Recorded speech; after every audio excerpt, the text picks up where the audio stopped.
So, a lot of people or seem to be interested in the New Orleans mayor's race, although some people, it seems like there's not much excitement. So, what's going on with this New Orleans mayor's race? I would have thought that that there'd be just record turnout. You would think so for a mayoral race. A lot of people aren't necessarily enthusiastic about the election. I don't know if it's just a matter of the quality of the candidates or whether it's just the negative advertising that's taken place in the campaign, or whether it's just the nature of campaigns today in terms of getting people out and mobilized, or people are just turned off by politics, frustrated, particularly what's going on at the national level, and it just may be filtering down here.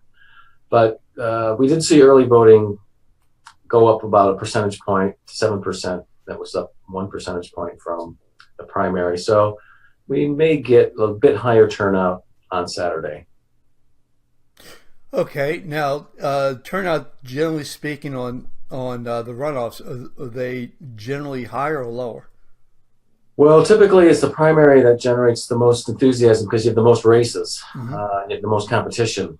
And so, once we are down to the final two, then that level of enthusiasm tends to drop off. A lot of people who supported other candidates may decide to drop out and, not participate in the election. So, it's a mix. I mean, I can't say there's any kind of set pattern to turn out for primaries and runoffs, but typically it's the primaries that really generate a lot of enthusiasm and excitement, even though we didn't see a whole lot this time around. Okay, so why don't you take us through the poll? Sure. What we found, we called 602 New Orleanians likely voters, because we want to, we looked at these people. They voted at least 3 times in the last 5 statewide elections. So we feel that they have a better and even chance of turning out for the election. And so these 600 folks basically said that they support LaToya Cantrell. Our numbers basically put her up by 11 points, with 20% of people still saying that they're undecided. And so that's one of the real questions is, what do the undecideds do? Are they looking at both candidates and just deciding, well, I'm not really happy with either one, now I'm going to stay home, or will they shift towards one candidate or split? So those undecideds are really hard to read. But Cantrell's doing well. She's leading by double digits. She's doing especially well with African Americans, with women, and with millennials.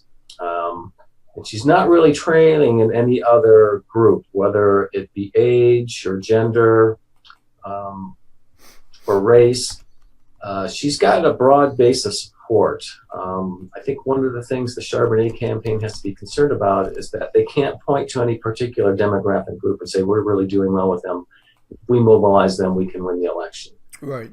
And so, everything has to break just right for the Charbonnet to win on Saturday. I don't like to make predictions.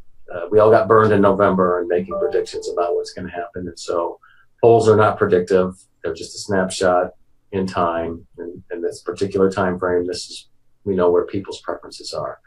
But you would certainly have to give the advantage to Cantrell. We also found that income didn't really have much influence over vote choice, that those who earned less than $60,000 didn't really have much of a difference in preference than those who earned over $60,000, even though the higher income group was a bit more supportive of Charbonnet. And education had no influence whatsoever. And nationwide, we're seeing this big educational divide between the college educated and the non-college educated.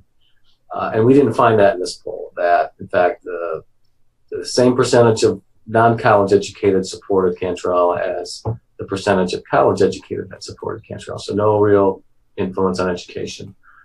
No surprise that Cantrell's doing very well in District B. That's her home base. That's the district she represents. She's also receiving majority support in District D. The only area of the city that Charbonnet is outperforming Cantrell is in District E. And so, that's what I'm saying. It's kind of a really broad-based coalition out there that's supporting Cantrell, and so it's kind of a bulwark almost that she could probably lose one or two demographic groups and still be successful.